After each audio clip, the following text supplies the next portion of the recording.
You got it? That's all good. I can put it right here.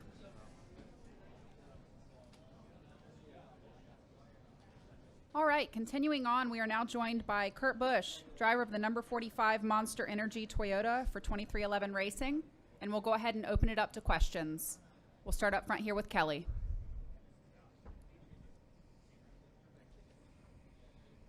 Kelly CrandallRacer.com. Kurt, you've been with organizations, big organizations like Stewart Haas and Penske, to little guys like Furniture Row. Now with 2311 coming in, what are you seeing from this organization, the way they operate, how they're trying to operate, just what they're bringing to the racetrack again versus what you've seen across the board? As a driver, I've been with different teams, but also been blessed to be with quality teams, and this team is no different. We're bringing the best quality we can to the track through the next gen's development, where parts are tougher to find and repairs are a different strategy as far as what's approved and what's not. But overall, the quality of cars, the teamwork, all of it's there.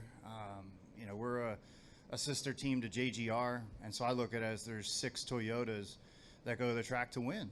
And that's the feeling, that's the setting, and that's the tone that we have with the 23 car and the 45 car right now. A lot of people talk about getting through the West Coast and then coming home and kind of implementing things that have been learned over the first couple weeks. Where are you guys in that in terms of what have you learned from the West Coast and kind of just setting yourself up now for this stretch of, Richmond, Bristol, COTA next weekend, and just where you guys are? Yeah, I think it's a geographical reset with not being out west anymore. And now here we are with Atlanta, as new as this track is, with the pavement and the banking being reconfigured and the rules package. This is a mindset of a plate race. Right now watching this practice is probably the most important thing I need to be doing. And then the Xfinity will be out there later. We'll be out there gathering data and information. And then COTA next week, first time with the next gen on a road course. We're going to Richmond. That's a true short track. There's so much that's going on that there's not really a definitive reset. It just has to be a calculated effort each week. All right, we'll go to Jordan Bianchi. Jordan Bianchi with The Athletic. Kurt, you tested here. What are the bumps like, the transitions from the turns to the straightaways? What is that like for you?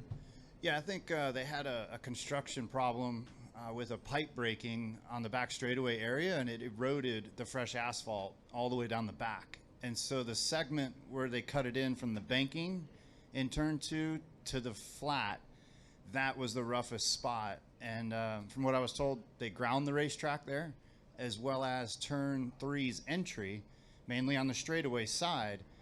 They were supposed to grind it as well to help just smooth things out from a construction problem. It's hard to say, obviously, because you haven't probably been on the track since, but does more work need to be done to the track, or are you comfortable with what you've heard of where the track is at? I'm comfortable where things sit. There's a lot of discussion about the white line and how to officiate it, and the groove being narrowed up in the corners because the banking is steeper. And then the front straightaway has more asphalt as far as distance from the low groove to the wall, and we needed it to match the back straightaway's distance as best as possible. So I think everybody worked together collaboratively from the SMI side, NASCAR side, and the drivers to end up with what I'm watching right now on track, and it looks like a pretty good piece. All right, we'll go to Mike. Mike Hembry, Auto Week. Kurt, you're in the wrong car make to take advantage of this, but what's your general reaction to NASCAR going to France next year? The Le Mans announcement, yeah, I hadn't dug into that yet, but it looks like there's going to be a car or a class that a NASCAR car will participate in, and that's huge. It's exciting. That's what I believe the DNA of this next-gen car can do. After the success at the Coliseum, there was already talks of what soccer stadium are we headed to across the pond? What road course can we go to where the cars are just shipped in a container and we show up similar to an F1 style event? That's what this next gen car is already showing what we can all do together. Would you like to drive there, give it an open? For sure. That's on my bucket list, to drive in the 24 hours of Le Mans, to race in Australia at the Bathurst 1000, To race in Monaco, probably in a historics event. I won't be able to get into a fast F1 car for that. Yes, of course, anywhere and everywhere. And if NASCAR is already making a push to have this happen with this next gen car, that's more exciting to me than the current Euro Wheeling series that I see over there. All right, we'll go to Bob and then Lee. Bob, right here. Sorry. Yep. Bob Hockert, Fox Sports. Does having practice today instead of yesterday change the plan at all? And if so, how? No, it doesn't change. We just don't have to worry about qualifying trim. So I think we're locked in 9th for qualifying. Now we can just focus on the practice side of it and work with JGR and the 2311 group to maximize the practice session and gather the data that we need. All right, and then we'll go to Lee.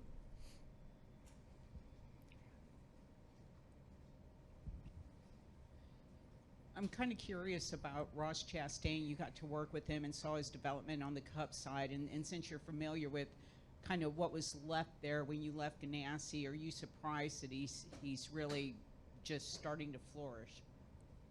I think the timing worked out great for Chastain to have signed a multi-year contract and to have worked last year with the Ganassi group. That was the first time he really had that stability and that comfort to know that he was a full-time guy with a top quality team.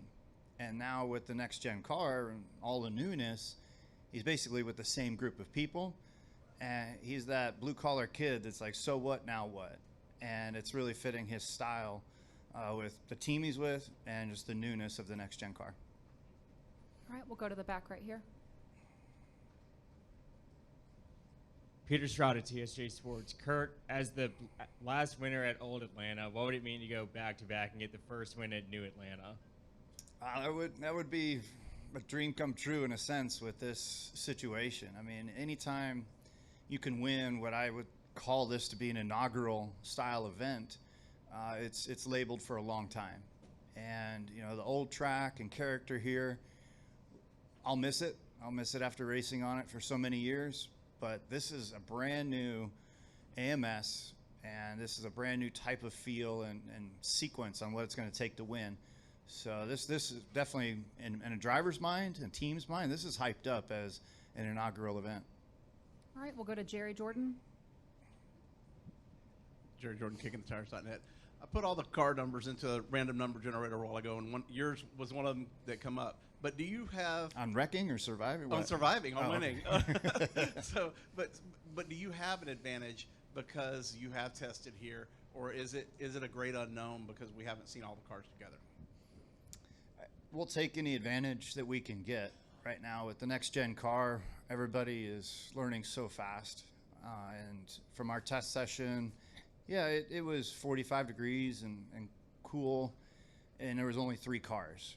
But in the 3-car draft, things were getting pretty busy on the speed and the car's instability. You know, with the tire, the asphalt, and the downforce, it was right on edge, and that was just with 3 cars. So we'll learn a ton here in the next little bit, and that will help us dial in what we need to for Sunday's race. So I'm glad we had the extra practice day, whether it got rained out, and it's today, the impound portion of this. I'm glad we're still able to make adjustments after practice. All right, we'll go over here to the left. Steve Conley, PRN. Kurt, you've raced so many different styles of tracks, different cars, different situations that you've been in. I want to look towards COTA next week, but your recollections from last year during that rain, during the downpour, what were some of your personal thoughts of racing like that, what you could and couldn't see, and how you felt overall about that situation? I don't know if I'll have enough time in this media session to describe all of the COTA memories and the sequences of events, but bottom line, we can't race in a monsoon. The Xfinity cars raced last year at the Roval, or the year before, and it was full-on downpour. Once it gets to a certain point, we have to be smarter as a group to go, hey, we can't continue to push in this much rain. That's number one. And then secondary is just having rules set forth on, can you choose as your own group to start on rain tires or to start on stickers, as far as non-tread.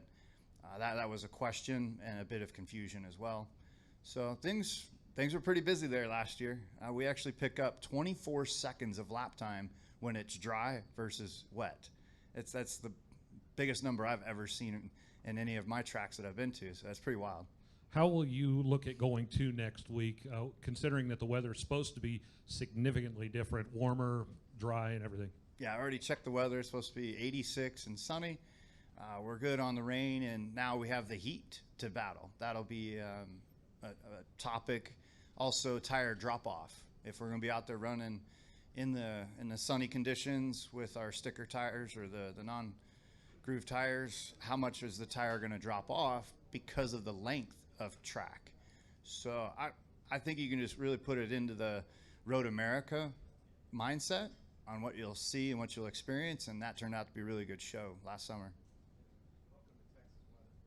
Yes, Texas weather. 86 sunny. Last year it was 40 and rainy. Any final questions for Kurt? All right, Kurt, thanks for joining us. All right, thank you.